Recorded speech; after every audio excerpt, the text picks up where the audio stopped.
Ini beberapa organisasi, kemarin saya sampai konsultasi dengan hampir semua organisasi ini, and faith comes by hearing. Mereka pakai AI untuk audio processing. Mereka pakai AI untuk social media. Mereka pakai itu untuk tak hanya mengukur engagement, tetapi dapat engagement yang lebih baik.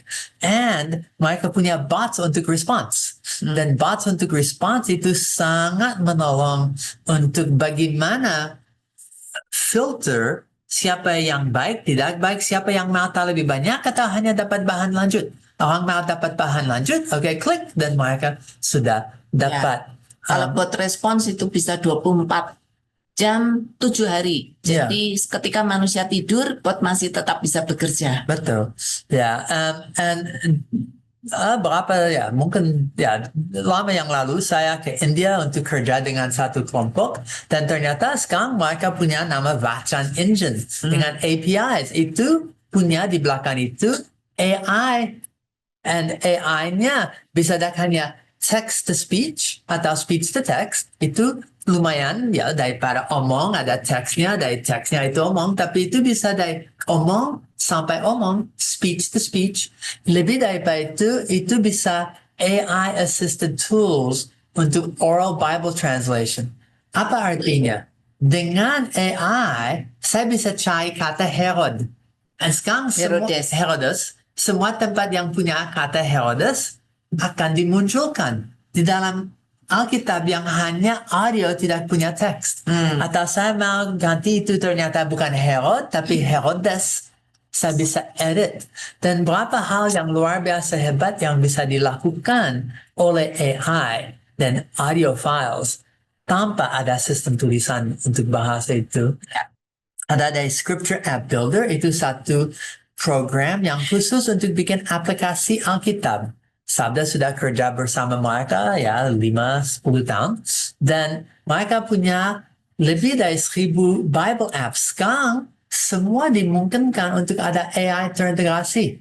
Orang bisa klik dan ada hasil pertanyaan mereka.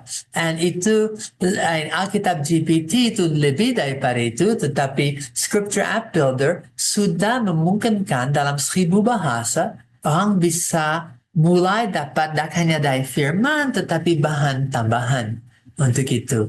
Itu memungkinkan untuk ada study Bible, sederhana, untuk berapa banyak-banyak bahasa.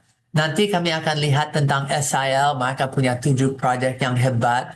Wycliffe yang punya Chameleon untuk dubbing. Jesus Film saat ini sedang pakai AI untuk mempersiapkan dalam tahun 2026, bukan tahun ini, tahun depan, akan ada peluncuran satu Jesus Film yang baru. Itu akan animasi, itu akan terintegrasi dalam hampir 1,000 bahasa, akan ada aplikasi, akan ada semua ini, dan AI ada motor yang memungkinkan AI daripada coding sampai untuk visual and media, and untuk yang multi bahasa, untuk yang mendubbing, mencocokkan.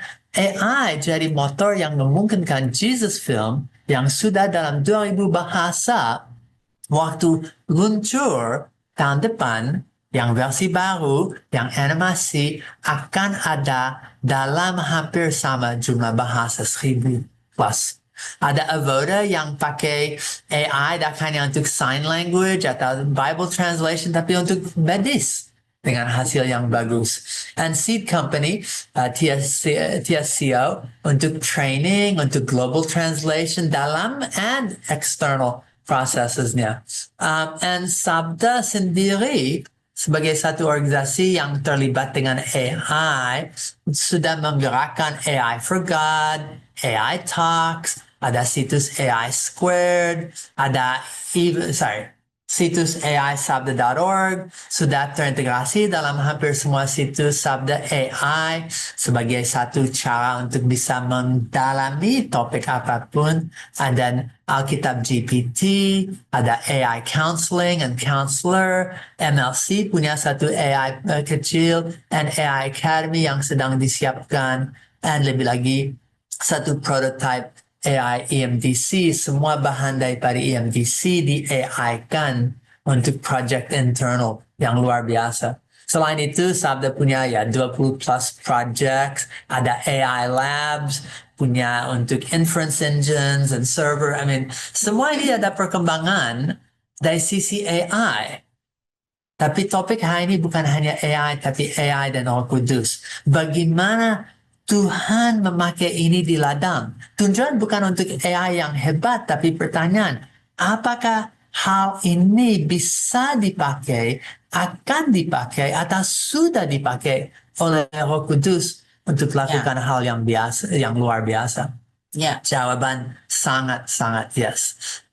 Saya juga dengan catatan ada missional AI yang punya daripada 500 orang datang bersama untuk bergumul bagaimana AI untuk semua bidang dari Alkitab sampai misi. April yang lalu, Sabda sudah terlibat beberapa tahun. Ada Paratext yang software khusus untuk bisa menerjemah Alkitab.